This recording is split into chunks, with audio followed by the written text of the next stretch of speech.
East Delhi से गौतम गंभीर रह चुके हैं, क्यों टिकट कटी उनकी? काम नहीं किया उन्होंने जनता के बीच में। 5 साल में वो कभी जनता के बीच में नहीं आए, उन्होंने कोई काम इस दिल्ली के लिए नहीं किया। हमने कई बार उनको लेटर भेजे, लेकिन वहाँ जो व्यक्ति बैठे हुए थे उन्होंने वो लेटर रिसीव करने से भी मना कर दिया गौतम गंभीर जी ने, जो कुल मिला के देश के कानून का भी उल्लंघन है। कहाँ से आती है इतनी एरोगेंस? बेसिकली एरोगेंस कह सकते हैं, ये कह सकते हैं कि किसी को अगर उसकी जरूरत ना हो, अगर आप उसको वो दे दो तो उसको उसकी जरूरत ही नहीं थी उस चीज की। एक तो होता है पॉलिटिकली इस बात को फैलाना कि यार ये तो संविधान बदल देंगे, इन्होंने डेमोक्रेसी खत्म कर दी, लेकिन इस देश का आम इंसान बिलीव कैसे करे कि सच में ये संविधान खत्म कर देंगे? 400 पार क्यों लाना चाहती है बीजेपी? के पास तो पूर्ण बहुमत था अभी भी, वो 400 पार क्यों चाहते हैं? अनंत हेगड़े इनके एक सांसद हैं बीजेपी के, उनका एक बयान आता है, उनसे पत्रकार ने पूछा भाई आप 400 पार क्यों चाहते हैं? उन्होंने कहा हमें 400 पार चाहिए क्योंकि हमें देश का संविधान बदलना है। आज वो क्या चाहते हैं? वो ये चाहते हैं कि जो चुनी हुई सरकार है, उन चुनी हुई सरकार के ऊपर जो इलेक्टेड लोग हैं, इलेक्टेड लोगों के ऊपर सिलेक्टेड लोगों को बैठा दो। इलेक्टेड लोग काम ही नहीं कर पाएंगे। डेमोक्रेसी को खत्म करने की शुरुआत हो चुकी है।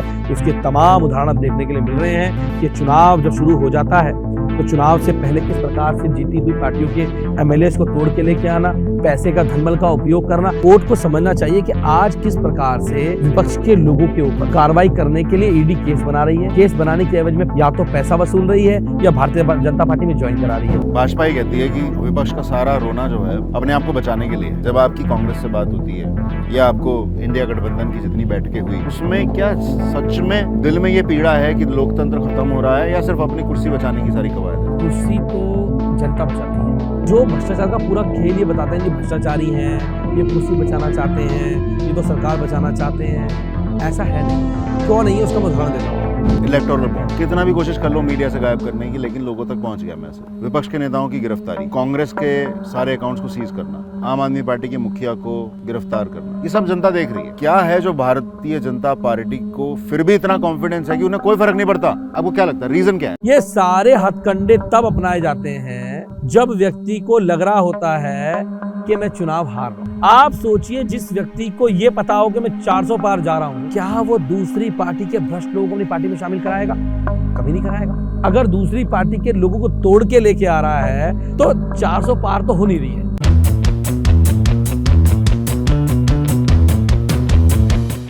दोस्तों, जैसे हर 5 साल में पार्टियों के बीच में चुनाव होते रहते हैं, जिसमें अलग अलग पार्टियां अपने कैंडिडेट चुनाव में उतारती हैं, उसी तरह इस बार भी हम अपने अपने प्रत्याशियों के चेहरे के सामने बटन को दबाकर अपना सांसद चुनेंगे। लेकिन इस बार का चुनाव कई कारणों से ज़रा हटकर है। पहला कारण कि दिल्ली की तरह ही कई जगह इंडिया गठबंधन संयुक्त प्रत्याशी मैदान में उतार रहा है। और मेरी नज़र में दूसरा सबसे अहम कारण यह है कि इस बार आपके वोट से या तो लोकतंत्र जीतेगा या एक तानाशाह का घमंड, या तो हर दिन व्हाट्सएप पर फैलाए जा रहे डर और प्रोपेगेंडा की जीत होगी, या बाबा साहब के संविधान और उनके संघर्ष की। या तो गोडसे का हिंसक हिंदुत्व जीतेगा या गांधी का अहिंसक सौहार्द और प्रेम। दोस्तों, इस बार हम मिलकर तय करने वाले हैं कि क्या अब हमारा देश जालिम रूस की तरह सिर्फ नाम मात्र का लोकतंत्र रह जाएगा, या कि फिर हम अमेरिका की तरह एक विक्षिप्त मानस को बाहर का दरवाज़ा दिखलाएंगे। बहरहाल, चुनावी बिगुल बज जाने के बाद आज मेरे साथ हैं आम आदमी पार्टी के पूर्वी दिल्ली से लोकसभा सीट के प्रत्याशी कुलदीप कुमार जी। ये कोंडली से विधायक भी हैं और सबसे कम उम्र में पूर्वी दिल्ली के लीडर ऑफ अपोजिशन भी रह चुके हैं। आज इनसे हम बहुत सारी बात करने वाले हैं। इलेक्टोरल बॉन्ड पर बात करेंगे देश के सबसे सुलगते मुद्दे यानी कि दिल्ली के मुख्यमंत्री अरविंद केजरीवाल जी की गिरफ्तारी पर भी। क्या यहाँ से अब आम आदमी पार्टी ख़त्म हो जाएगी या देश की सबसे प्रमुख विपक्षी पार्टी बनकर उभरेगी? तो मेरे साथ आज पूर्वी दिल्ली के प्रत्याशी कुलदीप कुमार जी हैं। आइए इनसे पूछते हैं कि ईस्ट दिल्ली में अभी तक इन्होंने क्या क्या काम किया है, और इस बार भाजपा के प्रत्याशी हर्ष मल्होत्रा जी से इनका आमना सामने की जो टक्कर है वो किस हद तक जाने वाली है। बहुत बहुत शुक्रिया कुलदीप भाई, आपने समय निकाला। Thank you. आप विधायक हैं? हाँ, 4 साल से। बिल्कुल। इससे जनता पहले पार्षद रहे हैं कितने साल से? मैं 2017 में पार्षद बना था और 2017 के बाद 3 साल बाद 2020 में विधायक बना और उसके बाद अब मेंबर ऑफ पार्लियामेंट का चुनाव लड़ रहा हूँ। ईस्ट दिल्ली से गौतम गंभीर रह चुके हैं, क्यों टिकट कटी उनकी? काम नहीं किया उन्होंने जनता के बीच में, कभी आए नहीं 5 साल में। 5 साल एक बहुत लंबा समय होता है, और जब भी आप पॉलिटिक्स में आते हो, राजनीति में आते हो, तो आपका सीधा मकसद होता है कि जनता की सेवा करना। संविधान ये कहता है कि जब भी आप जनता के वोट से चुन के आओ तो आपकी जवाबदेही जनता के प्रति है, लेकिन उनकी जवाबदेही जनता के प्रति ना होकर उनकी जवाबदेही और बहुत चीज़ों पे थी, लेकिन जनता के प्रति नहीं थी। 5 साल में वो कभी जनता के बीच में नहीं आए, उन्होंने कोई काम इस दिल्ली के लिए नहीं किया। और अब लोग तो उनका नाम भी भूल गए पूरी दिल्ली के अंदर, तो कोई काम नहीं किया, शायद इसलिए उनका टिकट वहाँ से कटा। आप ऐसे विधायक कभी मिले उनसे, अपने सांसद से? नहीं, मैंने तो काफ़ी उनसे टाइम मांगा मिलने का, लेकिन बड़ा आश्चर्य होगा कि मैं एक विधायक हूँ, सिटिंग वहाँ से काउंसलर रहा हूँ, और मैंने कई बार मिलने का समय मांगा, मुझे तक समय नहीं दिया गया। मेरे यहाँ बहुत सारी RWS थी, उन लोगों ने भी कई बार समय मांगा, क्योंकि कई सारे मुद्दे बहुत जॉइंट होते हैं जो मिलकर हमें आगे बढ़ना होता है उन चीज़ों पे, लेकिन कभी समय मिला नहीं।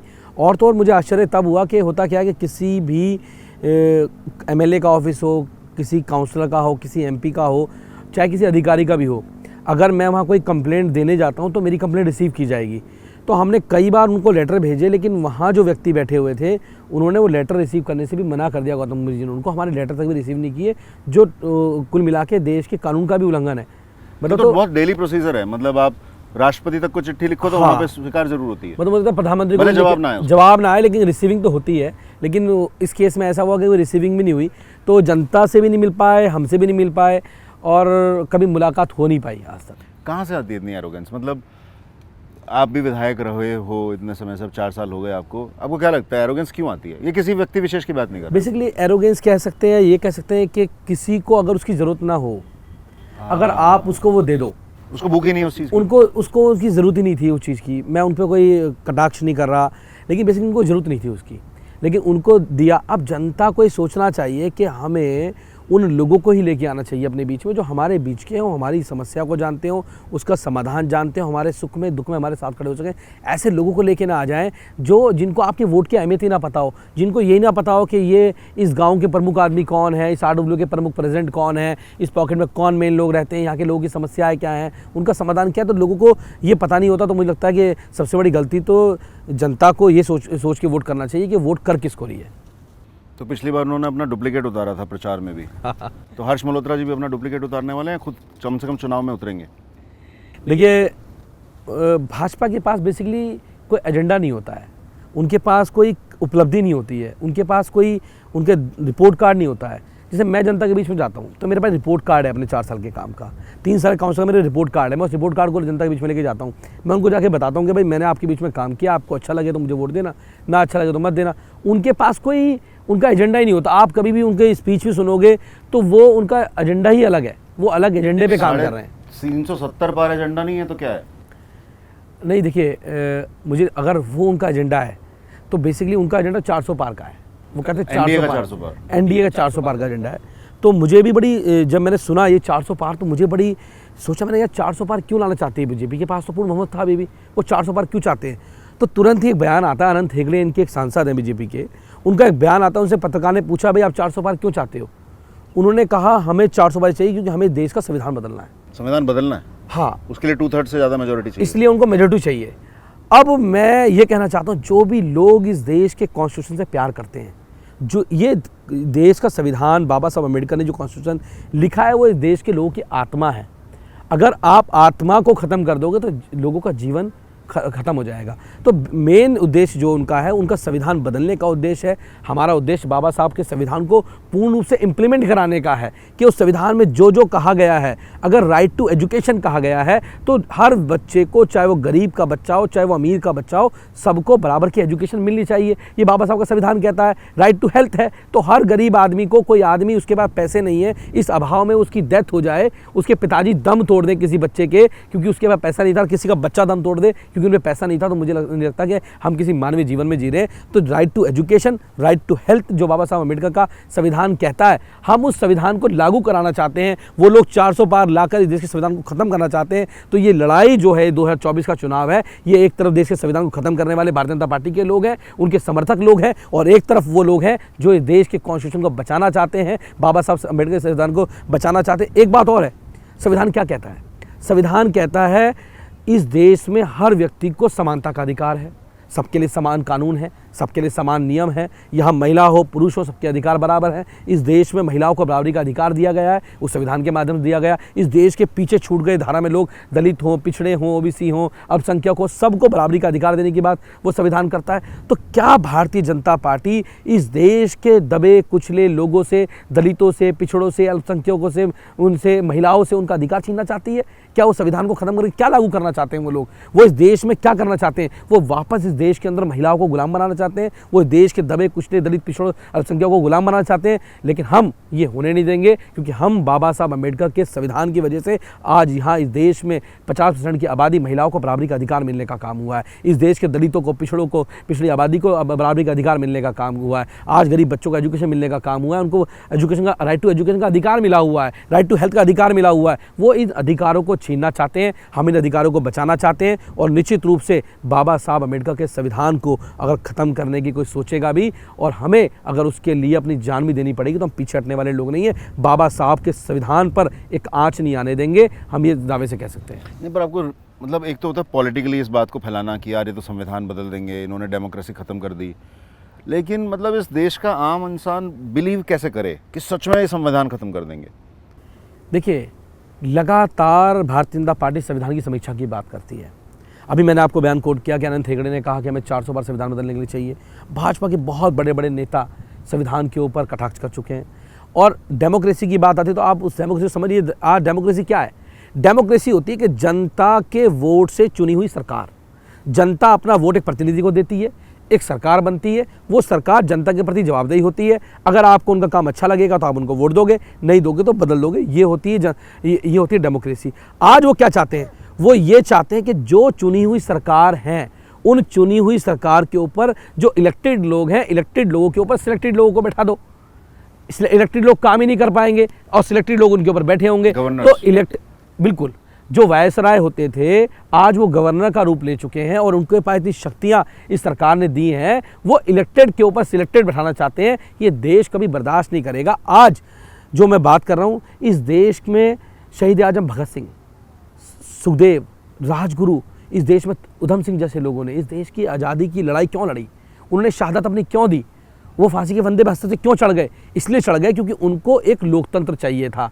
उनको ये चाहिए था कि कोई किसी का गुलाम ना हो, जनता अपनी सरकार चुन पाए, वो सरकार उनके प्रति जवाबदेही हो। इस सुखद लोकतंत्र को बनाने के लिए उन लोगों ने अपनी आहुति दी, अपना बलिदान दिया। आज क्या हो रहा है? आज इस देश के अंदर उस लोकतंत्र को कुचला जा रहा है। तो सोचिए, आज उनका जब शहीदी दिवस ये देश मना रहा है उनका, तो उस समय पर वो उनकी आत्माएं क्या सोच रही होंगी? क्या उन्होंने इसलिए अपना बलिदान दिया था?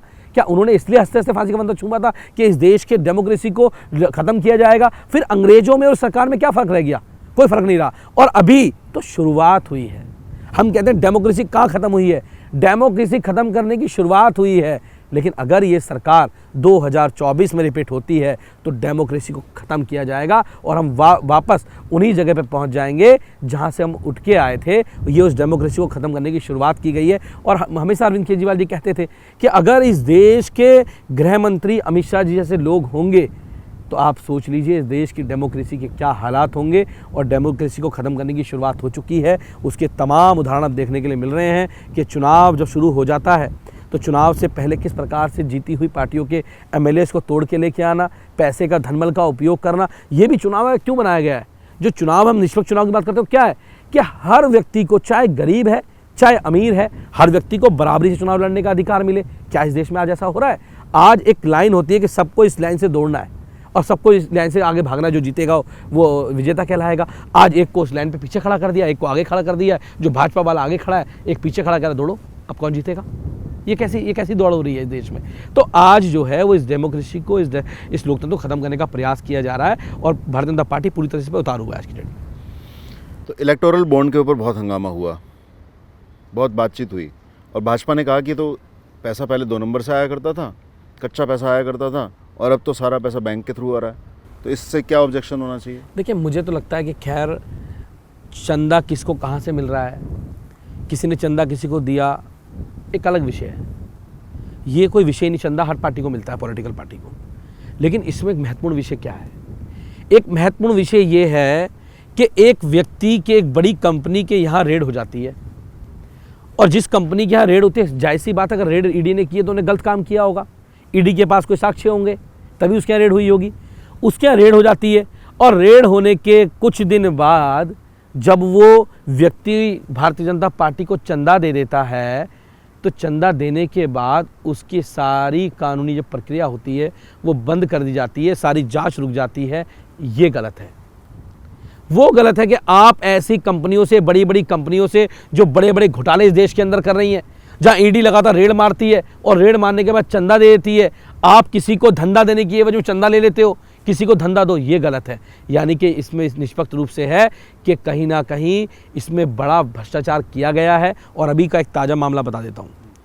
एक कंपनी थी जो जिस शराब घोटाले की दिल्ली में बात चल रही है, उसके अंदर जो अप्रूवर जिसको ईडी ने बनाया, सरकारी गवाह जिसको बनाया, वो सरकारी गवाह जब उसने गवाही दी अपनी, तो उसके यहाँ से भारतीय जनता पार्टी ने ईडी की रेड करी। उसके रेड करने के बाद उसको जेल भेजा।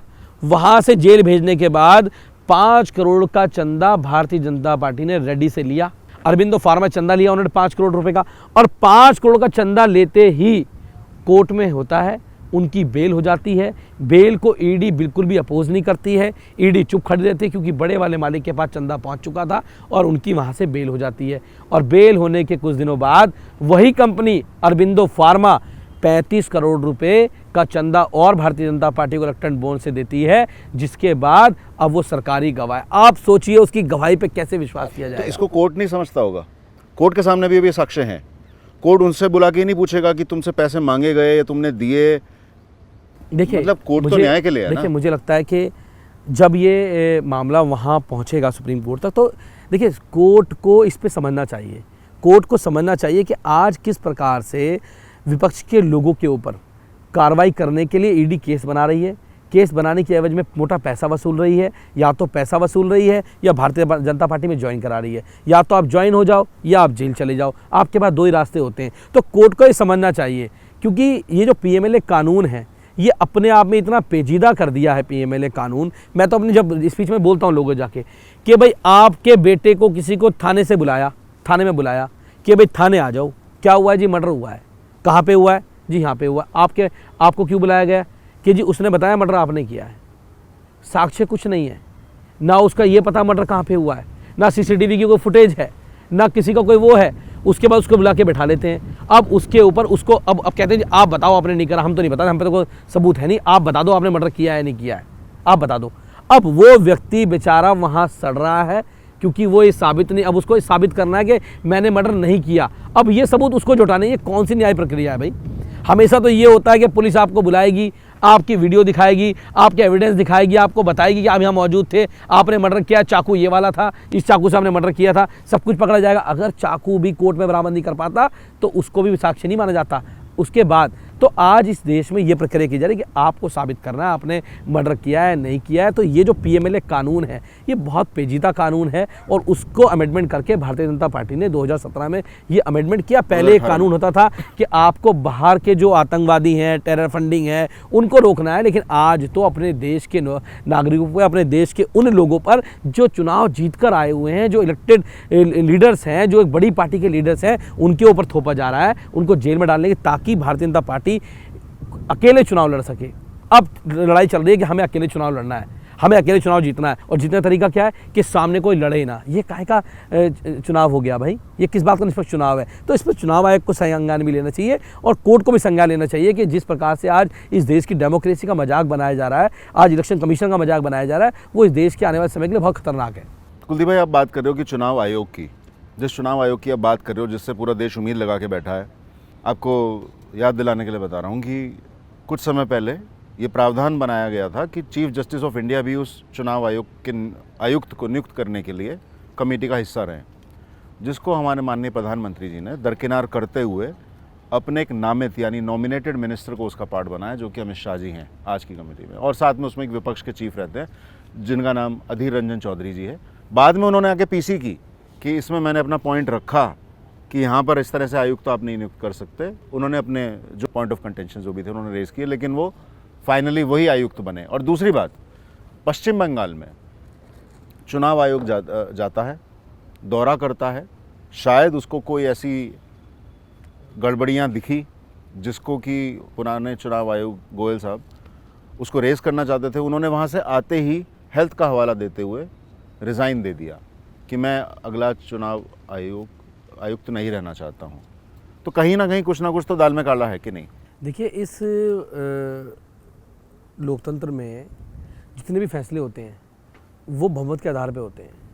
कोई भी कमेटी बनती है तो उसमें बहुमत होता है। मान लीजिए 3 मेंबर्स हैं, अब 3 में से अगर 2 सहमत हैं तो वो प्रस्ताव पास हो जाएगा, 1 सहमत है तो प्रस्ताव पास नहीं होगा। अब जो एक कमेटी थी, इस कमेटी में एक तो प्रधानमंत्री खुद थे, एक उनके साथ में चीफ जस्टिस ऑफ इंडिया थे, और साथ में एक नेता प्रतिपक्ष जो भी रहे, किसी पार्टी के भी रहे। ये एक पूरा एक वो होता है, सिस्टम होता है। अब पहली बार प्रधानमंत्री जी ने ऐसा किया कि उन्होंने कहा चीफ जस्टिस ऑफ इंडिया इस कमेटी के मेंबर नहीं रहेंगे। तो आप बताइए, ये देश को सोचना चाहिए, क्या वो कमेटी कभी किसी निष्पक्ष रूप से चुनाव आयुक्त का चयन कर सकती है? कभी नहीं कर सकती इस देश के अंदर। कैसे हो सकता है? अब जिस कमेटी के अंदर 3 लोग हैं, अब भाजपा ने कह दिया कि मोदी प्रधानमंत्री जी ने कह दिया जी एक तो मैं रहूँगा, एक मेरे कोई साथी रहेंगे, एक विपक्ष वाले रहेंगे, यानी कि 2 तो नहीं के हो गए। अब वो जो भी विरोध करते रहे उसका कोई मतलब नहीं बनता। तो सीधा सीधा ये था कि चुनाव आयुक्त की जो पोस्ट थी, जो संवैधानिक पोस्ट थी, जो किसी पॉलिटिकल पार्टी के दबाव में ना बनते थे, ना बनाए जाते थे, ना उनको रिपोर्टिंग करते थे, ना कुछ करते थे। अब वो पोस्ट को इन्होंने पॉलिटिकल पोस्ट के तौर पे बनाने का काम किया, जिसमें सीधा सीधा सर्वोच्च न्यायालय का भी अपमान करने का काम प्रधानमंत्री जी ने, भारतीय जनता पार्टी ने करने का काम किया। और मुझे लगता है कि वो अब चुनाव आयोग जो है, जो भी चुनाव आयुक्त हैं, शायद देश के लोग उनके ऊपर उतना विश्वास नहीं रख पाएंगे जितना विश्वास निष्पक्ष रूप से बने हुए चुनाव आयुक्त के ऊपर था। तो हम एक अच्छे चुनाव की, एक निष्पक्ष चुनाव की कामना करना बड़ा मुश्किल है इस दौर के अंदर। तो इसलिए ये एक बहुत कठिन दौर है, और ये कठिन दौर आगे बढ़ता जा रहा है। और 24 के बाद अगर भारतीय जनता पार्टी सरकार में आती है तो ये दौर और स्पीड से आगे बढ़ेगा। तो अगर इस दौर को रोकना है, अगर निष्पक्ष चुनाव कराना चाहते हैं, इस देश के कॉन्स्टिट्यूशन को बचाना चाहते हैं, तो अब की बार देश के लोगों को भारतीय जनता पार्टी को इस देश से उखाड़ के फेंकना पड़ेगा।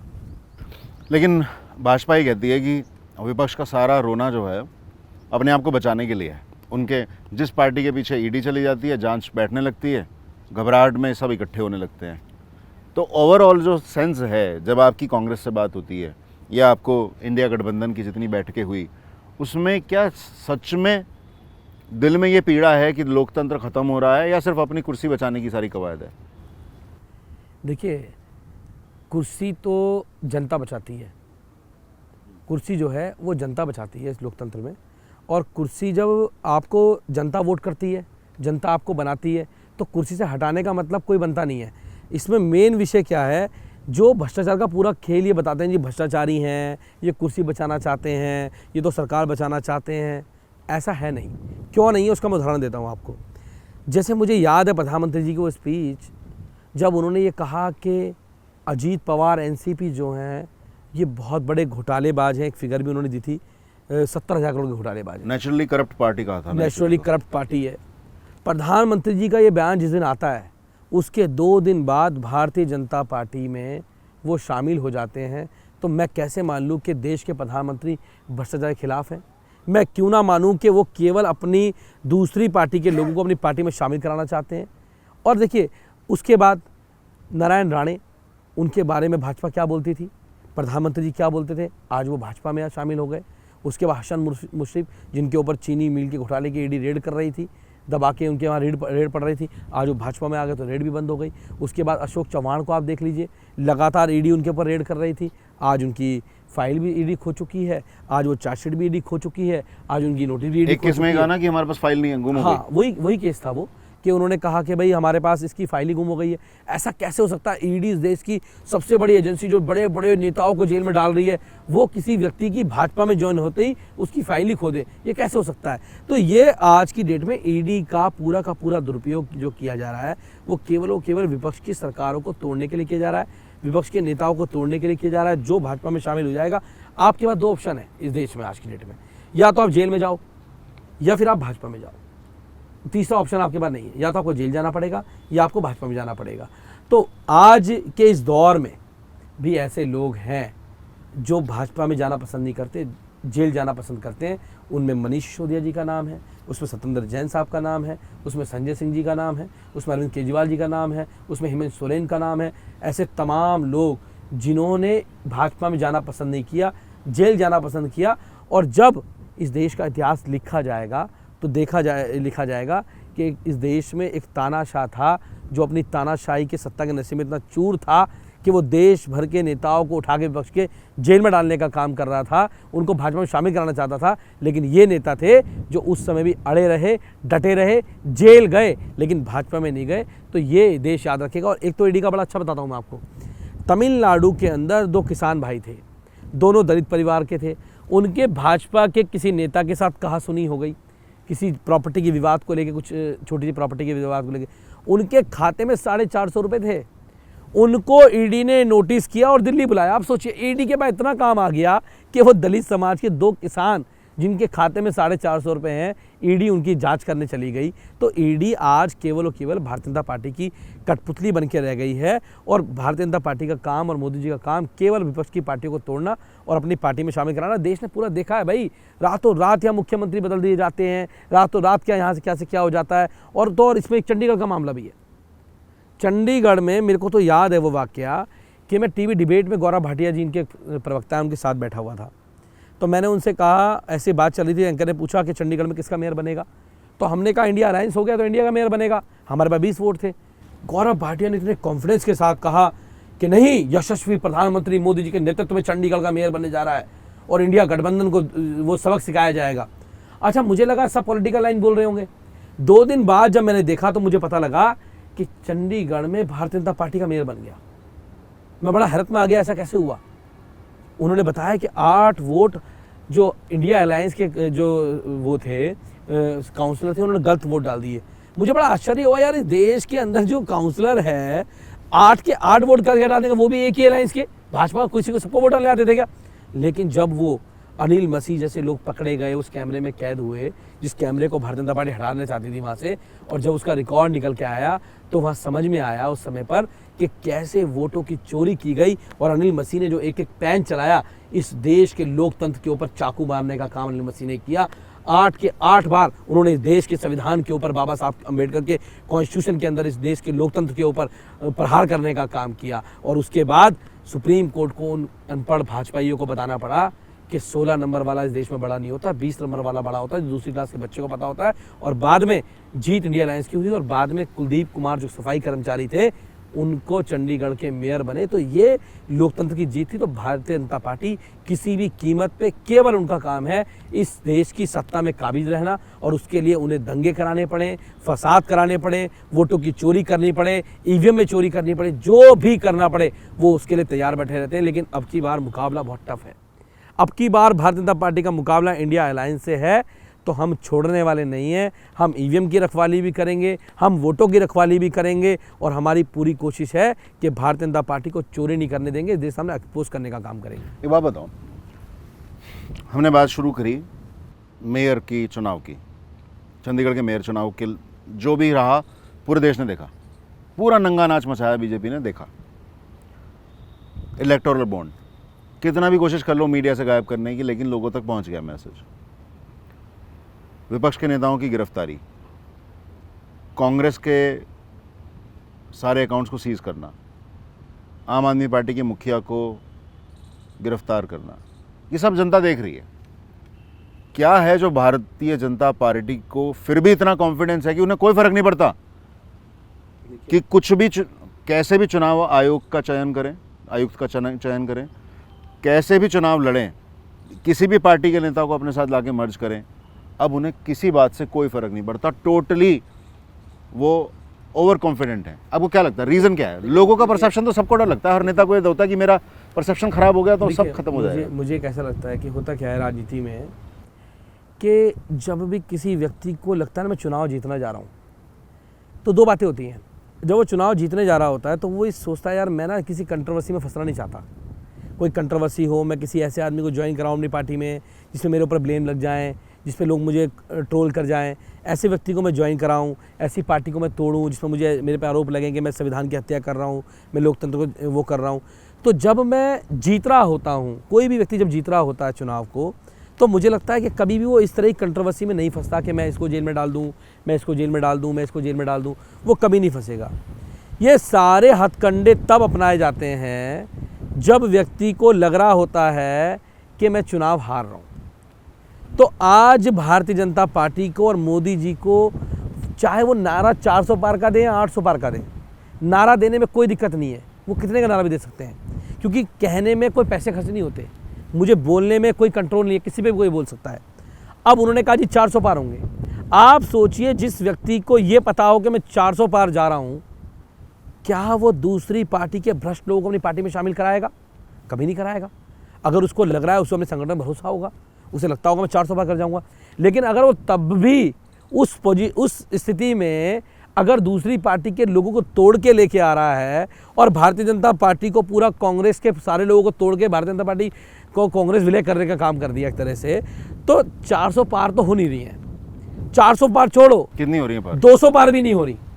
मैं आपको चैनल पे बता रहा हूँ, 200 पार भी नहीं हो रही। अगर 200 पार हो रही होती, अगर 300 पार हो रही होती, जो बहुमत पिछली बार भारतीय जनता पार्टी के पास था, तो कभी भी वो इस तरह के स्टेप नहीं उठाती। अब उन्होंने झारखंड के अंदर एक आदिवासी नेता जो वहाँ बहुत लोकप्रिय है, जिनकी लोकप्रियता बहुत चरम पे है, ऐसे लीडर को उठा के जेल में डाल दिया। आप सोचिए, क्या अगर 400 पार हो रही होती तो क्या किसी तरह लोकप्रिय नेता को जेल में डाल के दलितों का, आदिवासियों का, पिछड़ों का वोट काटने का मोदी जी कभी करते? कभी नहीं करते। उसके बाद आ जाइए, दिल्ली के अंदर उन्होंने मनीष सिसोदिया, जिनको पूरे देश में नहीं पूरे वर्ल्ड में सम्मान के साथ जाना जाता है कि उन्होंने एक एजुकेशन पे इतना शानदार काम किया।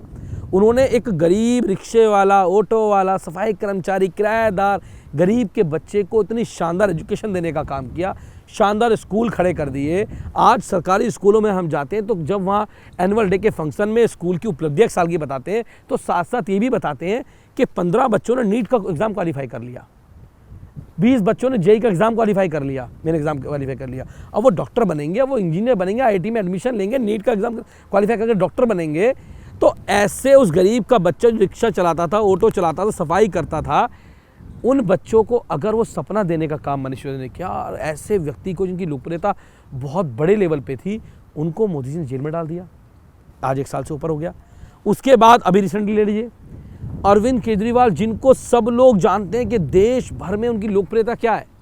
दिल्ली छोड़ दीजिए, मैं दिल्ली की बात तो नहीं कर, दिल्ली में तो उनका अलग लेवल पे लोकप्रियता है। दिल्ली के लोग तो उन्हें अपना बेटा मानते हैं, अपना भाई मानते हैं, परिवार का सदस्य मानते हैं। और ये मैं कह नहीं रहा हूँ, ये देश ने दिखा दिया उनको बार बार।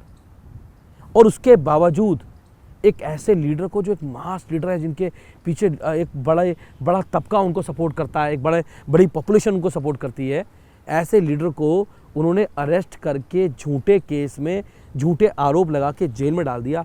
आप बताइए, अगर 400 पार हो रही होती तो क्या वैसे कदम उठाते? पर आम आदमी पार्टी तो 20 ही सीट लड़ रही है ना, मतलब दिल्ली में कितनी सीट है? 4 सीट लड़ रहे हैं। देखिए, तो उससे कितना फर्क पड़ जाएगा? क्यों वो अपने नाम पे बदनामी लेना चाहेगी भाजपा? देखिए, ये बहुत दिलचस्प है। सबको, पूरे देश को पता है कि इतने सालों में अगर मोदी जी के खिलाफ, अगर उनकी योजनाओं की पोल खोलने का काम, उनकी चोरी की पोल खोलने का काम अगर इस देश में किसी लीडर ने बिल्कुल आमने सामने आके किया है, जहां आज लोग इस बात से डरते थे कि हम जेल चले जाएंगे, जहां लोग ये डरते थे कि हमारे परिवार को नुकसान पहुंचाया जा सकता है, उस दौर में अरविंद केजरीवाल जी एक मजबूत चट्टान की तरह डटे रहे और मोदी जी के हर पोल को खोलने का काम देश सामने उन्होंने करने का काम किया। तो उनको पता था कि लोकसभा चुनाव जब आएगा, और जिस समय पर इंडिया अलायंस में ना जाने का दबाव था, ये बिल्कुल स्पष्ट है। आम आदमी पार्टी 4 सीटें दिल्ली में लड़ रही है, 13 सीट पंजाब में लड़ रही है। पंजाब में बीजेपी के पास कुछ ना पहले था, ना आज है, ना कुछ होने वाला पंजाब में बीजेपी के पास। दिल्ली के अंदर बीजेपी की 7 सीटें थी, 4 सीटों पर हम चुनाव लड़ रहे हैं। तो शायद 400 सीट वालों को 4 सीटों से फ़र्क भी नहीं पड़ता है, लेकिन फ़र्क तब पड़ता है जब आप इंडिया अलायंस में आ जाते हैं।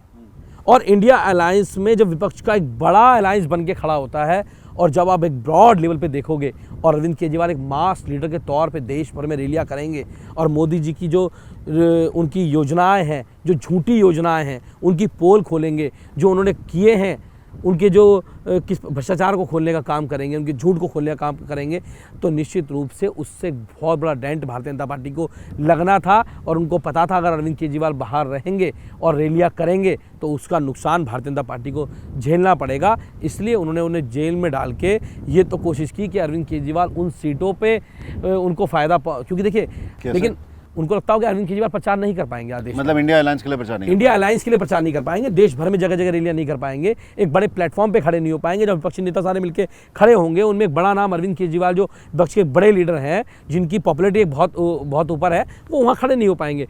तो उनको स्टेज से उनको हटाना था। इसके लिए एक बड़ी पिक्चर को क्रिएट करने का काम किया, उनकी इमेज को डेंट करने का काम किया। लेकिन दिल्ली के लोग और देश के लोग जहाँ जहाँ आम आदमी पार्टी है वहाँ तो उनको बहुत लोकप्रियता है, बहुत प्यार उनसे करते हैं। और मोदी जी ने, मुझे लगता है कि शायद एक बहुत बड़ा डेंट इससे भारतीय जनता पार्टी को देश के 2024 के चुनाव में लगने जा रहा है। और मैंने जो ये बात कही है कि 200 पार भी नहीं करने जा रहे, उसका एक बड़ा रीज़न ये भी है कि अरविंद केजरीवाल को जेल में डालना मोदी सरकार की बड़ी भूल होगी, क्योंकि देश में बड़े बड़े तानाशाह हैं। ये हिंदुस्तान है भाई, ये इंडिया है, ये भारत है। यहाँ के लोगों ने हमेशा उसका साथ दिया है। अगर घर में कोई परिवार में एक ऐसा बच्चा होता है जिसको दबाया जाता है तो उसके माँ बाप, उसके परिवार के लोग उस गरीब बच्चे के साथ खड़े होते हैं, एक ताकतवर पैसे वाले बेटे के साथ नहीं खड़े होते।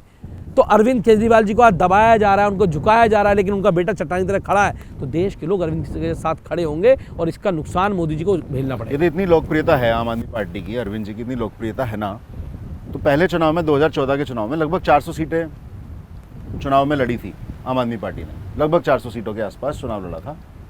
अरविंद जी ने खुद वाराणसी से मोदी जी के अगेंस्ट में चुनाव लड़ा था और दिल्ली में उनके 33% वोट आए थे। कट टू 2019, दिल्ली में वो प्रतिशत गिर के 17% हो गया था आम आदमी पार्टी का। बीजेपी का वोट प्रतिशत बढ़ा था, 7 सीटें वो पहले भी जीते, दोबारा भी जीते, और इस बार आम आदमी पार्टी लगभग 20 सीट के आसपास, यदि मुझे सही याद है तो 20 सीट के आसपास लड़ रही है। कहाँ तो 400 सीट लड़ रही थी 14 में, और 24 में आते थे सिर्फ 20 सीट। यदि पार्टी का संगठन बढ़ रहा है तो सीटें कम क्यों लड़ रहे हैं? देखिए, 2014 में एक अलग माहौल था। उस माहौल में देश भर में एक आंदोलन था, लोगों को चुनाव लड़ना था, हर जगह से आवाज़ उठ के आ रही थी, नीचे बहुत सोशल लोग थे, चुनाव लड़ना था उस समय पे। इसलिए आम आदमी पार्टी पूरे देश भर में चुनाव लड़ी, जिसमें खुद मुख्यमंत्री जी वाराणसी चुनाव लड़े थे जाके मोदी जी के सामने। ये हिम्मत उन्होंने दिखाने का काम किया था। उस समय आम आदमी पार्टी पर कोई संगठन नहीं था, कोई स्ट्रक्चर नहीं था। आज संगठन है, आज संगठन बेस्ड है। क्या आपने अपनी सारी शक्तियों को डिवाइड कर दिया चारों तरफ? देखिए, होता क्या है कि जब आप नए नए राजनीति में आते हैं तो शायद आपको उतना अनुभव नहीं होता है। एक समाज सेवी के तौर पर राजनीति शुरू करना, एक जनता की आवाज़ बन राजनीति शुरू करना, उसके बाद राजनीति में आना और उसके बाद चुनाव लड़ना, उस समय पे हो सकता है अलग चीज़ें पे काम हो रहा होगा 2013 में। लेकिन आज जिस तरह से आम आदमी पार्टी आगे बढ़ रही है स्टेप बाय स्टेप, और देश में जिस प्रकार से अरविंद केजरीवाल जी की लोकप्रियता, उस समय हम पे दिखाने के लिए कुछ नहीं था। उस समय हमने कोई काम नहीं किया था। आज हम पे दिखाने के लिए काम है, प्रूफ करने के लिए है।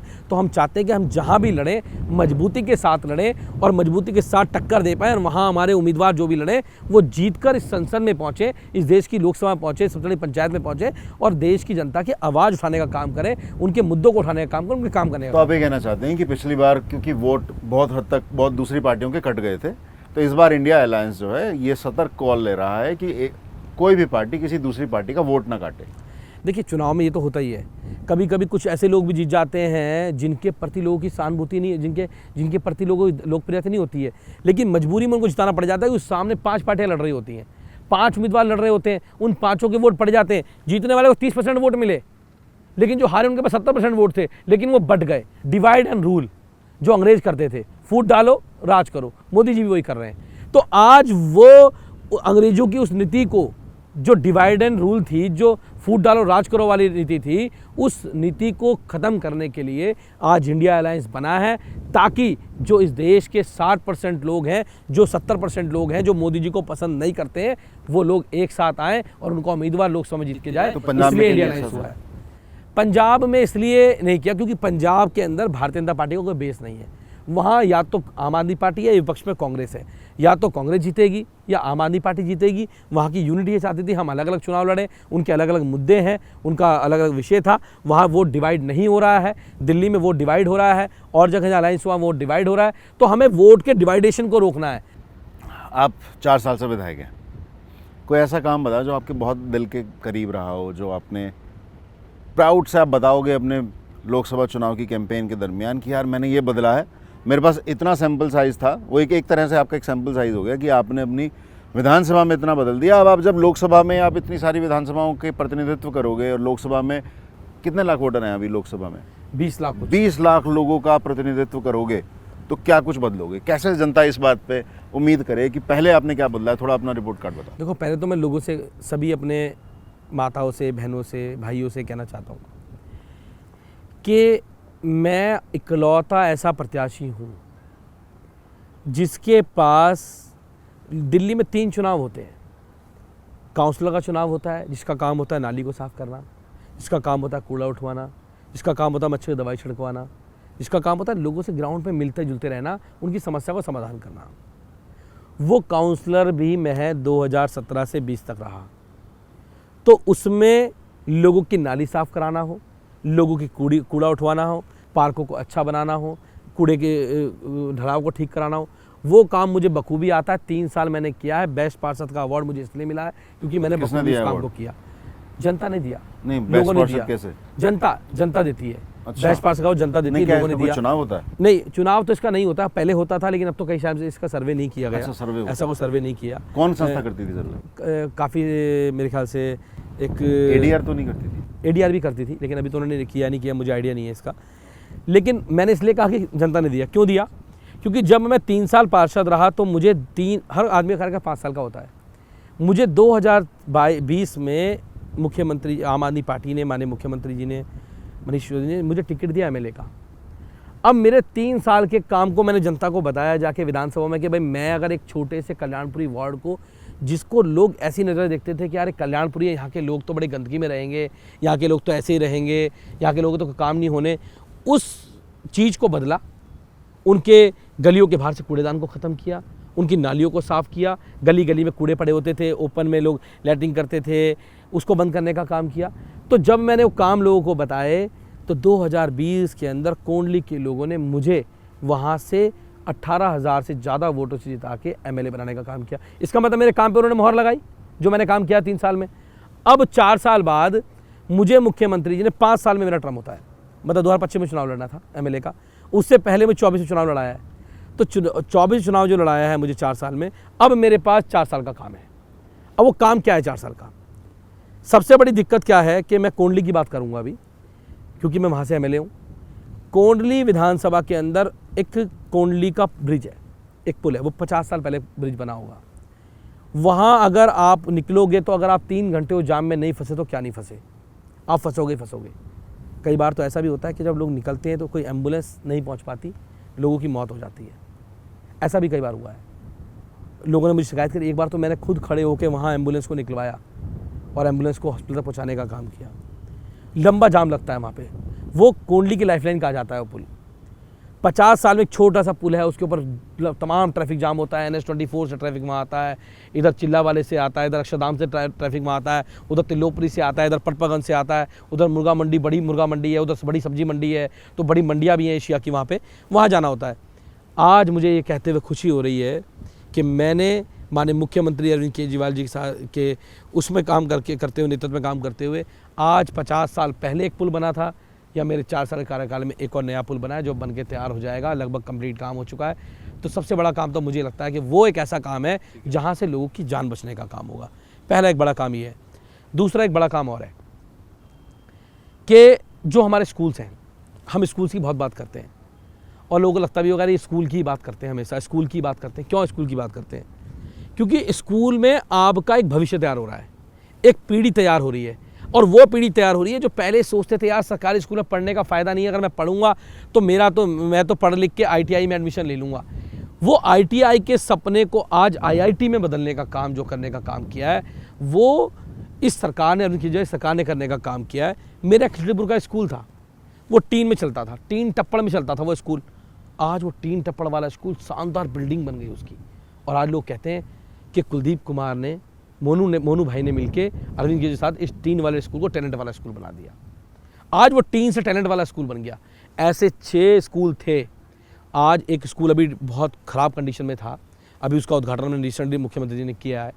आज वो 6 के 6 स्कूल शानदार बिल्डिंग बन गई, शानदार वहाँ प्रोजेक्टर लग गए, शानदार लैब बन गई, लिफ्ट लग गई, किसी घर में लिफ्ट नहीं होती है, वो शानदार 6 स्कूल बनने का काम किया। मेरे लिए एक बहुत बड़ा काम है, वो एक बहुत बड़ी अचीवमेंट है कि अब वहाँ एक स्कूल में लगभग 6,000-7,000 बच्चे पढ़ते हैं। अगर 2 शिफ्ट की बात करूँ तो 7 से 8,000 बच्चे पढ़ते हैं, तो 8 पंजे 40,000 बच्चों का भविष्य सुधारने का काम उस स्कूल से मैंने करने का काम किया। तो ये 2 बड़े काम हैं। एक तीसरा बड़ा काम और है, मेरे एक हॉस्पिटल लाल बहादुर शास्त्री हॉस्पिटल, मैं उसका चेयरमैन हूँ। उस हॉस्पिटल में 125 बेड का हॉस्पिटल है। उस हॉस्पिटल के अंदर इस दिल्ली की उसको लाइफलाइन कहा जाता है, क्योंकि इस दिल्ली में अगर मैं कोंडली की, तिलोपरी की, पटपागंज की बात करूं तो इस तरफ में इन 4 विधानसभा 5 विधानसभा में ये विश्वासनगर भी, उसमें छोटा हेडग्वार है लेकिन वो इससे बड़ा नहीं है, 100 बेड का हॉस्पिटल था। लोगों को बहुत बड़ी वेटिंग करनी पड़ती थी, कभी कभी तो ऐसा भी हो जाता था, मैं आपको बताऊँ, कि लोगों को एक बेड पे जगह भी नहीं होती थी। मुझे ये खुशी है बताते हुए कि 2021 में उसका काम शुरू किया था, 2021 में जब मैं विधायक बना उसके बाद उसका काम शुरू कराया था। और आज जब हम यहाँ 2024 में बैठे हैं तो 450 बेड का हॉस्पिटल बनके तैयार है। जल्द ही उसका इनोग्रेशन होगा और वहाँ के लोगों के लिए एक बड़ी हेल्थ में एक बड़ा बदलाव वहाँ का होगा, और वहाँ मतलब बड़े अच्छे लोगों को वहाँ सुविधाएं मिलेंगी, अच्छा फ़ायदा होगा हेल्थ का। तो ये तो बड़े काम है जो हमने वहाँ करने का काम किया। उसके बाद बच्चों के लिए ओपन जिम लगाना हो, स्कूल बनाना हो, पार्क बनाना हो। मेरा एक बाबा साहब अम्बेडकर का पार्क है, बहुत पुराना पार्क है, कल्याणपुरी के अंदर वो पार्क था। बाबा साहब अम्बेडकर की मूर्ति लगी होती थी ऐसे कैसे। मैं जब पहली बार गया वहाँ काउंसलर बन के, तो मैंने कहा यार बाबा साहब की प्रतिमा यहाँ लगी हुई है, इसको मुझे ऊपर कभी कौवा बीट करता था, कभी कोई करता था। अब हमने क्या किया, उसको बहुत शानदार भव्य रूप देके उसका भव्य रूप में बनाने का काम किया और एक मॉडल प्रस्तुत करने का काम किया। बाबा साहब की प्रतिमा इतनी शानदार भी हो सकती है। तो हमने ऐसे ओपन जिम लगाना हो। और बड़ी बात बताता हूँ, होता क्या कि लोग कहते हैं जी आम आदमी पार्टी वाले ना ये तो केवल गरीब लोगों के लिए काम करते हैं। हम सबके लिए काम करते हैं। हम जब राजनीति में आते हैं तो हम सबके लिए काम करते हैं, बराबरी से काम करते हैं। यही आम आदमी पार्टी की खासियत है कि हम यहाँ जाति, धर्म, संप्रदाय, समुदाय, बड़ा छोटा, गरीब अमीर नहीं देखते हैं। मेरे यहाँ जैसे कल्याणपुरी वार्ड है, कल्याणपुरी सारी गलियाँ बनाई हैं, कोंडली की सारी गलियाँ बनाई हैं, घड़ौली गाँव, दल्लूपुरा, ये जो गांव है वहाँ की भी गलियाँ बनाई हैं, कोंडली गांव उनके सभी उनकी गलियाँ बनाई हैं। लेकिन साथ साथ अब बड़ी बात क्या है कि मेरे यहाँ 45 सोसाइटियाँ हैं वसुंधरा एन्क्लेव की। आज आप वहाँ जाओगे तो उनसे बात करो तो आप आपको बताएंगे ऐसी कोई सोसाइटी नहीं है जिसमें मैंने काम ना किया। 45 की 45 सोसाइटी में मैंने बूम बैरियर लगाने का काम किया। तो मुझे किसी ने बोला आपने बूम बैरियर क्यों लगाए यहाँ पे? बूम बैरियर होता है वो ऑटोमेटिक उठ जाता है। जब आप जाएंगे किसी सोसाइटी में गेट पे तो वो बटन दबाएंगे तो ऑटोमेटिक उठ जाएगा, उसको बूम बैरियर कहते हैं। लेकिन उसके पीछे एक बड़ी अच्छी कहानी है, क्यों लगाया। मैंने एक बार में कहा मैं 45 सोसाइटी में लगाना चाहता हूँ। क्यों लगाया? एक बार मैं सोसाइटी में गया, मेरी गाड़ी ने हॉर्न किया, गाड़ी ने हॉर्न किया तो 2 मिनट हो गए, कोई उठ के नहीं आया। पीछे से कोई गया, कह रहा है गेट नहीं खुल रहा है। तो मैंने कहा रुको खुल जाएगा गेट। तो मैंने जब देखा तो 3 मिनट बाद एक बूढ़े अंकल जी थे, सिक्योरिटी गार्ड थे, वो निकल के आए हाथ पहुँचते हुए। उन्होंने गेट आके गेट खोला। मैंने कहा अंकल जी आप क्या कर रहे थे? कह रहे मैं खाना खा रहा था। मुझे बहुत दुख हुआ। मुझे लगा कि शायद मैं आज यहाँ पे आया हूँ तो पता नहीं कितने लोग आते होंगे इस सोसाइटी में डेली, और जब वो हॉर्न करते होंगे तो अंकल अगर खाना भी खा रहे होते होंगे तो उनके उठ के बार बार यहाँ पे आना पड़ता हो गेट खोलने के लिए। हो सकता है हम नोएडा के केस देखते हैं, लोग गाली गुतार भी कर देते हैं, मारपीट भी कर देते हैं, उनको कितनी गाली सुननी पड़ती होगी। उसके पीछे बस एक ही विज़न था कि हमारे किसी भी सिक्योरिटी गार्ड को जो गेट पर बैठा हो उसको ये ना सोचना पड़े कि उसको खाना छोड़ के ना आना पड़े, वो बटन दबाए और वो ऑटोमेटिक बूम बैरियर खुल जाए। ऐसी सोच के लोग तो चाहिए। तो ये विजन के साथ हमने करने का काम किया। असली कहानी है ना। हाँ नहीं ये तो बिल्कुल असली कहानी है, क्योंकि मैंने इसको इम्प्लीमेंट किया और मैंने सोच लिया, मैंने सोचा भी और उसको इम्प्लीमेंट भी किया, क्योंकि मेरे पास वो ताकत बाबा साहब अम्बेडकर संविधान ने दी थी, जनता ने मुझे वो ताकत दी थी कि मैं जीत के आया और उनके लिए एक झटके में। चलो अब जल्दी से बताओ, लोकसभा चुनाव यदि आप जीत रहे हो तो आप कौन कौन से काम करने की तैयारी कर रहे हो? बड़े बड़े काम, क्योंकि लोगों को ये लगता है कि यार यहाँ से 4 लोकसभा सांसद जीत भी गए, संसद में पहुँच भी गए तो क्या हो जाएगा। वो सोचते हैं कि हम तो प्रधानमंत्री के लिए प्रधानमंत्री का चुनाव कर रहे हैं यहाँ बैठ के, तो उनको वोट दें जो प्रधानमंत्री बनेगा। मैंने अभी आपको बताया भी था कि लोगों ने यही सोच के वोट किया था पिछली बार। जब ये सोच के वोट किया था तो पिछली बार क्या हुआ कि ऐसे व्यक्ति को चुन लिया जो 5 साल बीच में नहीं आया, उनके ना उनकी समस्याएं सुनी, ना उनके बीच में कभी आए, ना कोई काम करने का काम किया। तो लोग ये सोच के तो वोट ना करें कि हम प्रधानमंत्री को चुनने, अपने सांसद चुन के देख के वोट करें, कैसा कैंडिडेट है, कौन कैंडिडेट है, किस पार्टी का है। और कभी कभी तो लोग इसलिए वोट कर देते हैं कि भाई ये तो जीत नहीं रहे, इसको वोट कर दो। तो पिछली बार तो आधे लोगों ने इसलिए वोट कर दिया होगा कि उनको लगा ये बटे हुए हैं। मैंने कहा ना, जब आपके अंदर फूट होगी ना तो कई लोग उसका फ़ायदा उठा लेते हैं और कई लोग उसको इग्नोर भी कर देते हैं कि इनमें तो फूट पड़ी हुई है। तो आज जब एकता के साथ चुनाव लड़ रहे हैं तो लोगों को पता है लोग जीतेंगे। तो जो लोगों ने भारतीय जनता पार्टी को वोट कर दिया था, ये वोट डालने नहीं गए थे इस वजह से, अब वो भी इंडिया अलायंस के कैंडिडेट को वोट करेंगे। पहली बात तो ये। 2019 में कितना प्रतिशत वोट मिला था तीनों पार्टियों का, बता दीजिए। तीनों पार्टियों की अगर मैं बात करूं तो मेरे ख्याल से, अगर मेरे को परसेंटेज तो नहीं पता, लेकिन 6,75,000 आसपास वोट मिला था गौतम गंभीर जी को, और लगभग 3 कुछ के आसपास वोट मिला था लवली जी को, जो कांग्रेस के कैंडिडेट थे। और जो हमारे कैंडिडेट थे 1,90 के आसपास वोट उनको मिला था। तो कुल मिला के 1,90,000 की वोट के आसपास का 1,80 के आसपास का डिफरेंस था हमारे बीच में और बीजेपी के बीच में। तो अब की बार जब वो वोट जुड़ेगा और वो वोट बढ़ेगा तो अगली दिशा में चलेगा। अब 2019 से 2024 का चुनाव बहुत डिफरेंट है, मुद्दे अलग हैं। अब जुमले लोग देख चुके हैं, उन्होंने देख लिया कि 5 साल पहले जो वादे किए थे उस सरकार ने, अब आप वादे करो या नहीं किए जो आप निभाने वाले हो। देखिए, सबसे बड़ी बात क्या है कि एक बड़ी समस्या है, और वो समस्या एक झुग्गी में भी है, एक अनऑथराइज्ड कॉलोनी में भी है, एक पॉश एरिया में भी है, मैं कहता हूँ घटक क्लास में भी होगी। वो समस्या क्या है कि आज 18 साल से कम उम्र के बच्चे, जिनकी संख्या बहुत ज़्यादा है, आज वो कहीं ना कहीं अपराध की ओर बढ़ रहे हैं। और क्यों बढ़ रहे हैं? अपराध का बड़ा कारण है नशा। आज वो युवा पीढ़ी जो इस देश का भविष्य बन सकती थी, वो नशे में अपने आप को बर्बाद कर रही है पूरी तरह से। तो सबसे बड़ी समस्या है उस युवा पीढ़ी को उस नशे से निकालना। और अगर वो नशे से निकलेंगे तो मुझे लगता है कि समाज में जो चोरी की, बलात्कार की, मर्डर की, रेप, ये जो घटनाएं हो रही हैं, इन घटनाओं पे लगाम लगेगी। और साथ साथ हम उन परिवार के उन बच्चों को जो अपने परिवार को ख़राब कर रहे हैं, उसकी वजह से उन बच्चों को जो नशे की गर्त में जा रहे हैं, जिसकी वजह से उनकी मृत्यु भी हो रही है, मेरे लिए सबसे पहला चैलेंज ये है कि मैं उस नशे पर रोक लगाऊं। और उस नशे पर रोक तभी लग सकती है जब एक सांसद के तौर पर मैं वहाँ चुन के जाऊँगा, क्योंकि मैं विधायक के तौर पर चुन के गया तो विधायक के तौर पर उस पर लगाम नहीं लगा सकता था, क्योंकि दिल्ली सरकार के पास या मेरे पास ऐसी कोई पावर नहीं थी कि मैं पुलिस को कह सकूं। और एक सांसद के तौर पे डीसीपी कमेटी का चेयरमैन जो होता है वो सांसद होता है। अगर मैं एक सांसद के तौर पे जाता हूं तो मैं पूर्वी दिल्ली के लोगों को ये विश्वास दिलाता हूं कि मैं इस नशे के कारोबार को, ये जो नशे का कारोबार पूरी दिल्ली के अलग अलग इलाकों में फैला हुआ है, फल फूल रहा है, उस नशे के कारोबार पर लगाम लगाने का काम करने का काम करूंगा, उस क्राइम पर लगाम लगाने का काम करूंगा। सबसे पहला काम तो मेरा ये होने जा रहा है। आपको बीच में रोकते हुए ये बात बता दूं, क्योंकि बहुत लोगों को नहीं पता है कि देश में जुवेनाइल जो रहते हैं, यानी 18 साल से कम उम्र के बच्चों का टोटल कंट्रीब्यूशन क्राइम में लगभग 16% है। बिल्कुल। अलग अलग राज्यों में अलग अलग प्रतिशत है, और दिल्ली में ये प्रतिशत 47% है। यानी दिल्ली में हर 100 क्राइम्स के पीछे 47 क्राइम 18 साल से छोटी उम्र के बच्चे कर रहे हैं। आप इसको डेटा को ढंग से समझना चाहते हैं तो national crime records bureau NCRB के डेटा को जाके देख लें दिल्ली के लिए। और दिल्ली सेंटर है बहुत बड़े बड़े क्रिमिनल एजेंसीज़ का, गैंगस्टर्स की रिक्रूटमेंट का हब बन चुका है कि यहाँ से इन बच्चों को उठाकर गैंगस्टर्स अलग अलग राज्यों में अपने गैंग को बढ़ाने के लिए यूज़ कर रहे हैं। दूसरा एक बड़े मुद्दे हैं कि इस दिल्ली में बहुत सारी सड़कें DDA के पास होती हैं, और बहुत बड़े, जितने आप बड़े पार्क देखोगे दिल्ली में DDA के पार्क होते हैं। ये भी DDA का पार्क है। ये भी DDA का पार्क है। और अगर ये तो शायद अभी कोई प्रोजेक्ट किया है तो उस वजह से ये हो सकता है, लेकिन आप जो कॉलोनी के अंदर जाओगे वहाँ जो DDA के पार्क है उनकी हालत बहुत ख़राब है, उनकी सुनने वाला कोई नहीं है। और DDA का मतलब है कि LG लोगों को ये तो पता है कि अगर जल बोर्ड में पानी नहीं आएगा तो विधायक के पास जाना है, लेकिन ये नहीं पता कि अगर DDA नहीं सुनेगी तो किसके पास जाना है। तो ये नहीं पता ना लोगों की दिल्ली डेवलपमेंट अथॉरिटी दिल्ली सरकार के अंडर नहीं है। बिल्कुल। तो ये भी मैं बताना चाहता हूँ लोगों को कि अगर आप जल बोर्ड के पानी के लिए नहीं आने पर विधायक के कार्यालय जाते हो, तो अगर DDA का पार्क डेवलप नहीं है, DDA की सड़क टूटी हुई है, DDA को ज़मीन नहीं दे रही है, तो उसके लिए आपको सांसद के पास जाना चाहिए। लेकिन सांसद उन्हें मिला नहीं 5 साल में, 10 साल में, क्योंकि ऐसे लोग आए जिनके पास कार्यालय भी नहीं पता था।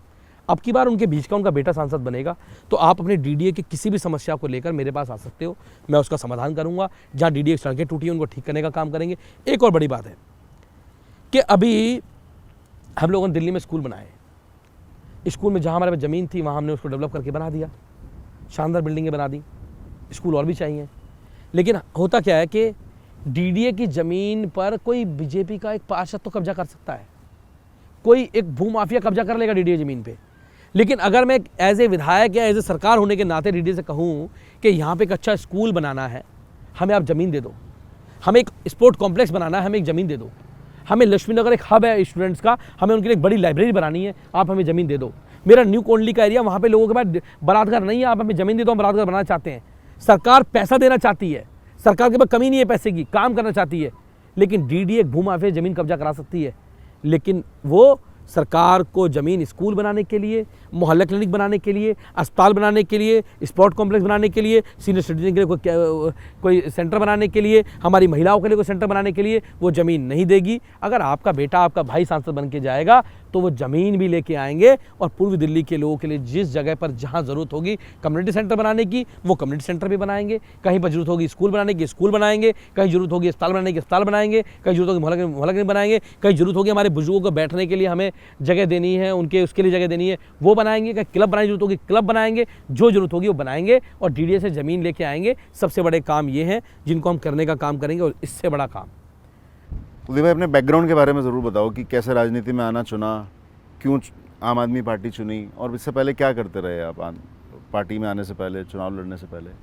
अब पीछे एक्चुअल में बैकग्राउंड ऐसा था जहाँ से हम आते थे कि ब्रदर ऑलरेडी हमारे डॉक्टर अम्बेडकर बाबा साहब के मूवमेंट को लेके चलते थे। वहाँ से मैं भी बाबा साहब के अम्बेडकर मूवमेंट को आगे बढ़ा रहा था, काम कर रहा था।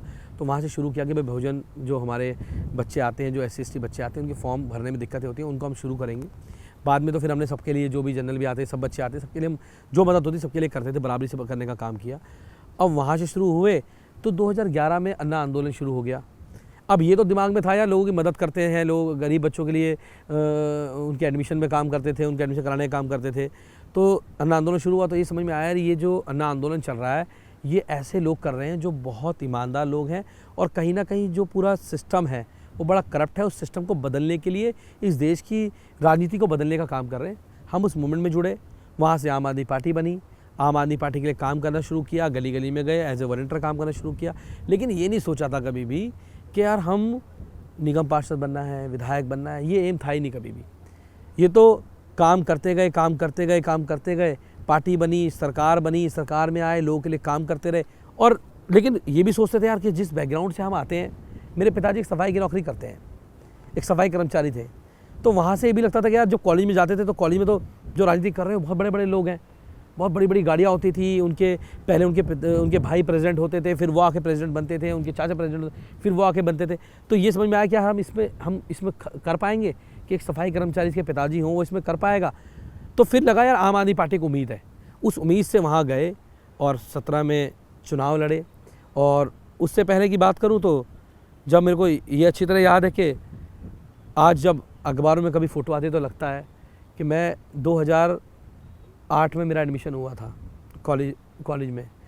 2006 में मैं 10वीं क्लास पास करी, तो 2006 से लेकर 2009 तक 3 साल का जो पीरियड था मेरी ज़िंदगी, 10वीं से लेकर मतलब फर्स्ट ईयर तक का 3 साल मैंने खूब अखबार डाले। अखबार डाटे? मैं अखबार डाला करता था। अखबार बांटे मतलब घरों में अखबार बांटते थे हम लोग। और कहाँ बांटते थे, जैसे मेरा यहाँ IPEX मधुविहार एक सेंटर है, उस सेंटर से हम कॉपियाँ उठाते थे। हमारा एक ऑनर था जिसके पास सारी कॉपियाँ होती हैं, उससे हम कॉपियाँ उठाते थे और जाके कड़कड़ुमा, मेरे यहाँ गांव है, सैनी इंक्लेव है, ये वाला एरिया मेरे पास था, वहाँ 200-250 कॉपी होती थी, वो बांटते थे और आ जाते थे। कितना पैसा मिलता था उसका? उस समय मेरे ख्याल से 400 रुपये मिलते थे। इस बैकग्राउंड से उठ के आए और फिर लगा कि आम आदमी पार्टी एक ऐसा रास्ता है जिसको आप चुनोगे, और यहाँ आया और आज 34 साल की उम्र में सांसद चुनाव लड़ रहा हूँ। तो मैं इस देश के सभी युवाओं से भी कहना चाहता हूँ यार कि आम आदमी एक ऐसा प्लेटफॉर्म है जहाँ आकर आप इस देश की राजनीति की व्यवस्था को बदल सकते हैं, जहाँ आकर आप राजनीति में आगे बढ़ सकते हैं। बहुत सारी पार्टियां आपको युवा मोर्चे में उलझाए रखेंगी, आपको बाकी चीज़ों में उलझाए रखेंगी, लेकिन जब आपको टिकट देने की बारी आएगी तो आपकी कहीं ना कहीं आपकी एज बीच में आ जाएगी, आपका बैकग्राउंड बीच में आ जाएगा, आपकी जाति बीच में आ जाएगी, आपका परिवार बीच में आ जाएगा। आम आदमी पार्टी ऐसी पार्टी है, अगर आप ईमानदारी से, मेहनत से, लगन से पार्टी के लिए काम करोगे, जनता के लिए काम करोगे, सेवा करोगे, तो आपके बीच में ना तो कभी आपकी जाति आएगी, ना आपकी एज आएगी, ना आपका बैकग्राउंड आएगा। आपको राजनीति में आप कहीं भी जाने का मौका आपको मिलेगा, वो एक आम आदमी पार्टी है। तो सभी युवाओं से मैं कहना चाहता हूं कि आप सब आम आदमी पार्टी जुड़ो और अरविंद केजरीवाल जी के हाथ को मजबूत करो और इस देश की राजनीति को बदलने के लिए इसमें शामिल होने का काम हो। बहुत सुंदर। अब आपको कोई ऐसी घटना आपको याद आती है कि जो टच कर गई हो, आपने इतने लोगों की मदद की, कोई टच कर गई हो ऐसी, मतलब होता है ना कुछ हृदय विदारक कोई ऐसी सिचुएशन रही हो जिसमें आप? देखो, सबसे बड़ी बात तो एक है कि ये तो बहुत रिसेंटली की बात है, ज़्यादा टाइम भी नहीं हुआ। एक महिला थी और उस महिला मेरे ऑफिस पे आई और उस महिला ने मुझसे ऑफिस पे आके कहा कि मुझसे मिलना चाहती थी वो।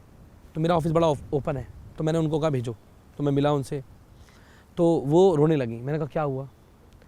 तो वो कह रही है मेरी बेटी है और ये पढ़ना चाहती है। तो मैंने कहा हम इनकी मदद करेंगे पढ़ने में, मैं इसका एडमिशन करा देता हूँ। उन्होंने कहा नहीं नहीं, ये एडमिशन तो है इसका, ये स्कूल में पढ़ती है। मैंने कहाँ पे? उसने कहा दिल्ली बोर्ड सरकारी स्कूल में पढ़ती है। तो मैंने कहा फिर समस्या क्या है, पढ़ती है तो उस महिला ने मुझे एक बात कही कि ये पढ़ना चाहती है, बड़ा आदमी बनना चाहती है, लेकिन ये इसके पापा की कोविड में डेथ हो गई तो हमारी घर की आर्थिक स्थिति ठीक नहीं है। तो मैंने कहा मुझसे आप क्या मदद चाहते हैं? कह रही है पढ़ने में कमज़ोर है, मैं इसको ट्यूशन पढ़ाना चाहती हूँ। तो मैंने कहा ट्यूशन की फ़ीस कितने रुपए है? तो उसने कहा कि इसकी फ़ीस ट्यूशन की 600 रुपये है। तो मैंने कहा आप ट्यूशन 600 रुपये को ज़्यादा फीस नहीं है? कह रही इसके पापा की डेथ होने के बाद 600 रुपये मेरे पास नहीं है। तो उसको मैंने कहा कि आपके कितने बच्चे और हैं? उसने कहा मेरा एक बेटी और है, मेरी 2 बेटियां हैं। तो वो उस बच्ची को, दोनों बच्चियों को मैंने कहा इनकी जिम्मेदारी मैं लूँगा और इनको दोनों की ट्यूशन की फ़ीस मैं भरूंगा, हर महीने की अपने अकाउंट से भरूंगा। और वो महिला और दोनों बच्ची रोने लगी। उस बच्ची ने कहा कि मेरे पिताजी का सपना पूरा हो जाएगा, अगर मैं पढ़ने में कमज़ोर हूँ और मैं थोड़ा पढ़ लूँगी तो मैं पढ़ने में तेज़ हो जाऊँगी। मैं पढ़ना चाहती हूँ लेकिन मैं पढ़ने में कमज़ोर हूँ। तो उसको मैंने करने का काम किया, वो रोने लगी। तो मुझे लगा यार मैंने एक बहुत बड़ा पुण्य का काम किया है। उस महिला का मुझे भी फ़ोन आया 3 दिन पहले। उसने मुझे कहा फ़ोन करके कि भैया मैं मिलना चाहती हूँ, ऑफिस आना चाहती हूँ। मैंने कहा बहन जी मैं अभी तो एमएलए ऑफिस नहीं, भर प्रचार चल रहा है, तो मेरा ऑफिस लोकसभा का इधर है।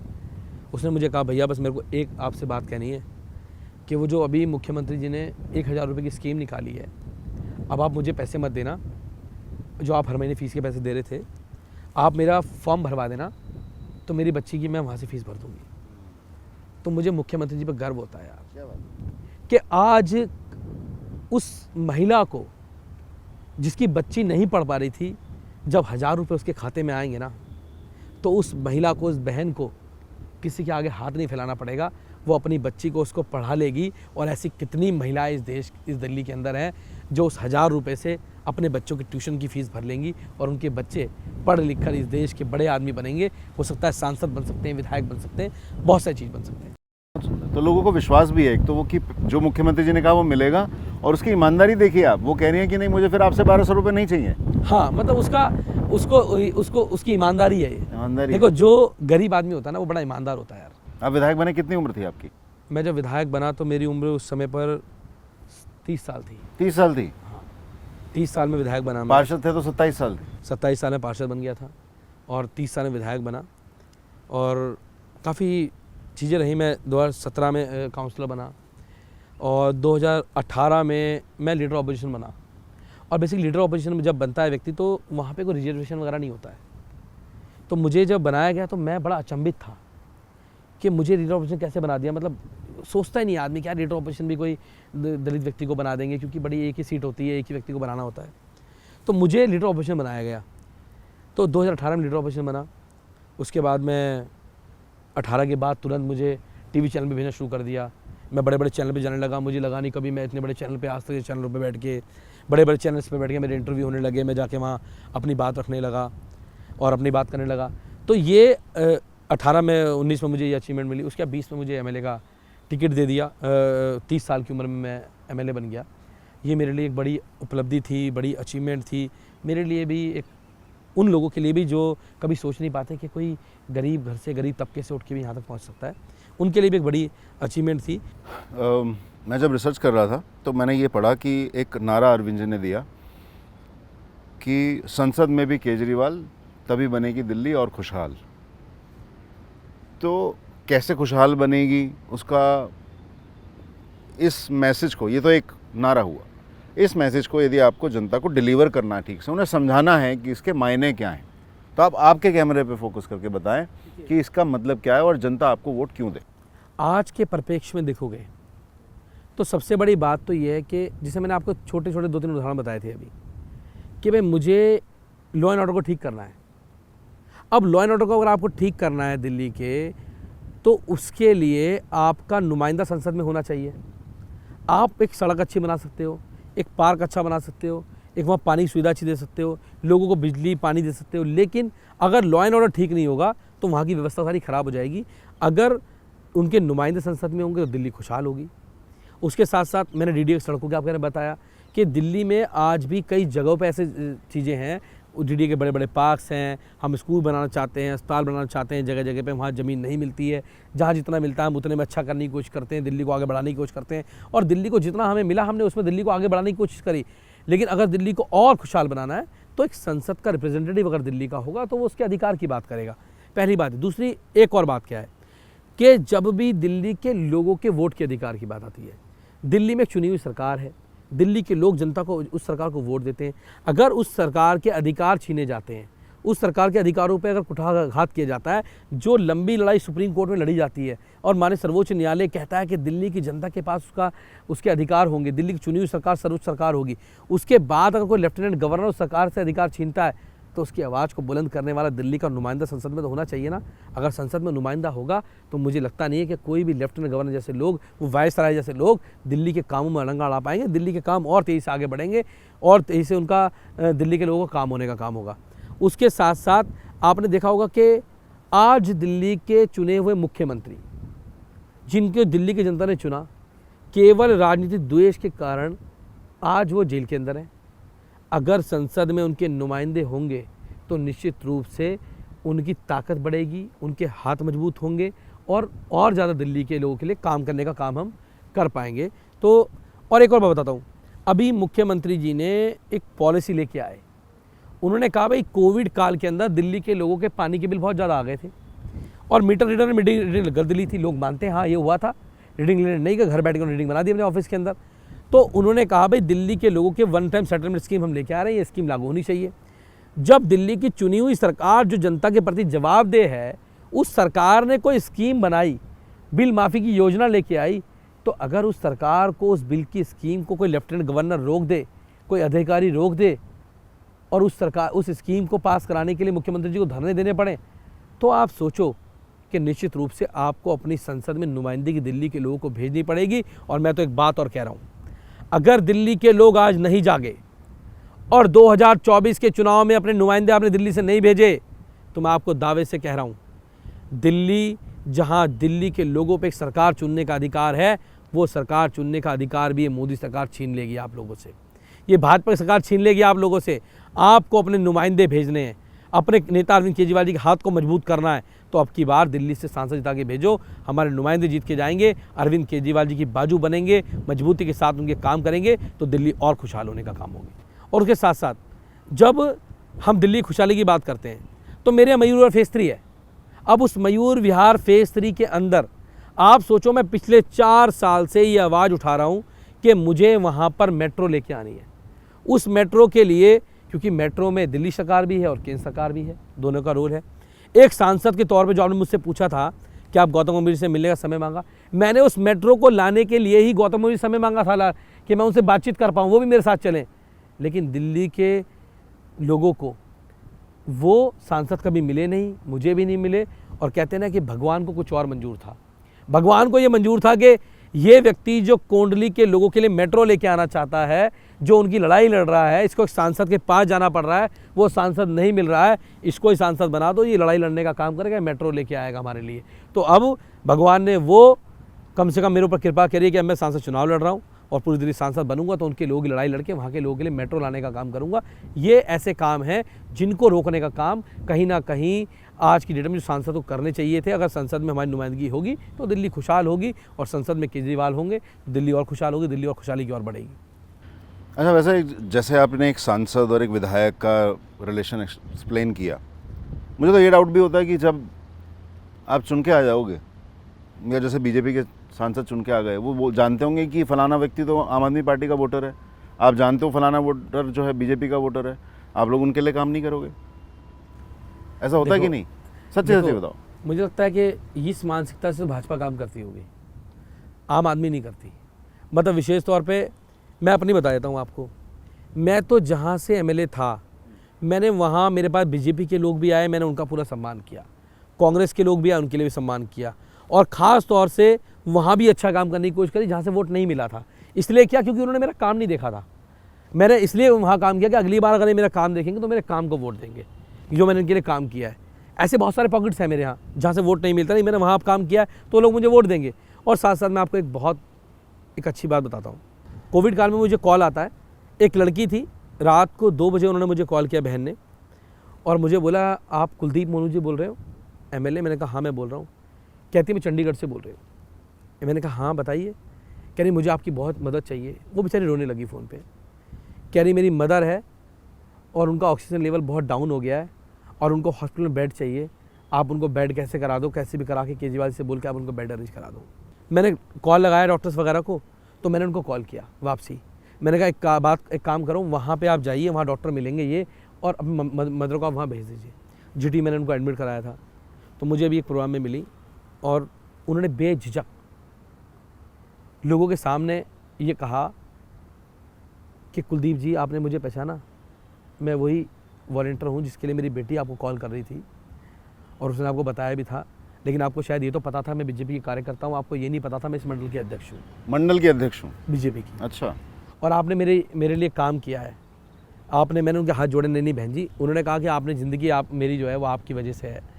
तो मैंने उनको कहा मैं आपकी ज़िंदगी देने वाला कोई नहीं होता, ये सब ऊपर वाला है कि ऊपर वाले ने आपको मुझसे मेरा फ़ोन कराया, मैं रात में आपकी मदद कर पाया, ये मेरा काम था, ये मेरी सेवा थी। मुख्यमंत्री जी ने मुझे आदेश थे, मैंने जो मुझे काम दिया गया था मैंने उस काम को फॉलो किया। मैं किसी की जीवन बचाने वाला नहीं होता, लेकिन सच में ये मुझे लगा कि हर व्यक्ति को ये सोचे बिना काम करना चाहिए कि जब वो चुनाव जीत के आता है, जब चुनाव आते हैं 15 दिन के, तो वो काम करे अपनी पार्टी के लिए। लेकिन जब चुनाव से वो जीत के आए तो उसे ये देख के काम कभी ना करे कि ये बीजेपी का है, ये कांग्रेस का है, या आम आदमी पार्टी का है। वो सबके लिए काम करे। कहीं ना कहीं भगवान की दुआएं, उनकी दुआएं आपको मिलती हैं, और मैं सबसे बड़ी दुआएं इंसान की दुआएं होती हैं। जो दुआएं आपको मिलती हैं ना, वो ज़िंदगी में आपको कभी नहीं मिल सकती। तो शायद उनकी ये दुआएं हैं जो आज मैं यहाँ एक विधायक के बाद एक सांसद के पद पे एक 34 साल का लड़का बैठा हुआ है। ऐसे लोगों की, बहुत सारे लोगों की दुआएं हैं जिनका हॉस्पिटल में मैंने इलाज कराया है, जिनकी मैंने डेड बॉडीज़ हैंड ओवर कराई हैं उनकी। ऐसे लोग बहुत सारे मेरे साथ हैं जिनको मैंने मदद की है, तो उनकी दुआएं मेरे साथ हैं। तो हम लोग ये देख के काम नहीं करते ये बीजेपी का है, कांग्रेस का है, ये कभी नहीं देखते। चुनाव में देखा जाता है भाई ये कांग्रेस के लोग हैं, बीजेपी के लोग हैं, उसके वॉलंटियर हैं। चुनाव के बाद सब अपने लोग हैं, सब अपने लिए अपने भाई हैं, सबके लिए काम करना है। बहुत सुंदर। असल में तो प्रकृति जब बनाई ऊपर वाले ने, ना उसे जातियों में बांटा, ना धर्मों में बांटा, और हम उसको बीजेपी, कांग्रेस और आम आदमी पार्टी में बांट दें, ये तो बहुत ही बेवकूफ़ी वाली बात है। और सरकारों का काम होना ये चाहिए कि जो बंटवारे हैं वो ख़त्म हो। और देश तो ये वसुधैव कुटुंबकम की बात करता है। ये देश कहता है कि सब हमारे हैं, बाहर मतलब कोई देश की बाउंड्रीज भी एक्चुअली बाउंड्रीज नहीं है। मानवता हमारा धर्म होना चाहिए। मानवता हमारा धर्म है। और मुझे तो मतलब देखिए होता ना, जब आपके मुखिया उस लाइन पे काम करते हैं, मुझे तो अच्छा लगता है कि जब हमने स्कूल अच्छे किए हैं दिल्ली में, तो स्कूल में पढ़ने वाला, चाहे वो दलित का, पिछड़े का, गरीब का बच्चा हो, सबके बच्चों के लिए अच्छी एजुकेशन है स्कूल के अंदर, सबके लिए बढ़िया इलाज है। वहाँ किसी की जाति देख के, धर्म देख के, पैसे वाला गरीब देख के, अमीर देख के नहीं है। सबके लिए समानता से सरकार काम कर रही है। हमारे मुख्यमंत्री जी काम कर रहे हैं, उन्हीं से प्रेरणा लेके हम भी सबके लिए काम करने का काम करते हैं। उम्मीद है आप बहुत दिल से चुनाव लड़ें, बहुत ताकत से चुनाव लड़ें, और अपने सारी ताकत तो हमारी ताकत कितनी भी ताकत होगी, हमारे कार्यकर्ताओं की ताकत भी कितनी भी ताकत होगी, लेकिन जो एक्चुअली ताकत है वो जनता की ताकत है। और जैसे पिछली बार अरविंद जी ने कहा था कि यदि मैंने काम किया है तो मुझे वोट दो, तो क्या कुलदीप कुमार ये कह सकते हैं कि यदि मैंने काम किया है एज अ विधायक, एज अ पार्षद, तो मुझे वोट दो, नहीं तो वोट मत दो? देखिए मैं तो ये पूरी जिम्मेदारी से कह सकता हूँ, और सबसे कह रहा हूँ।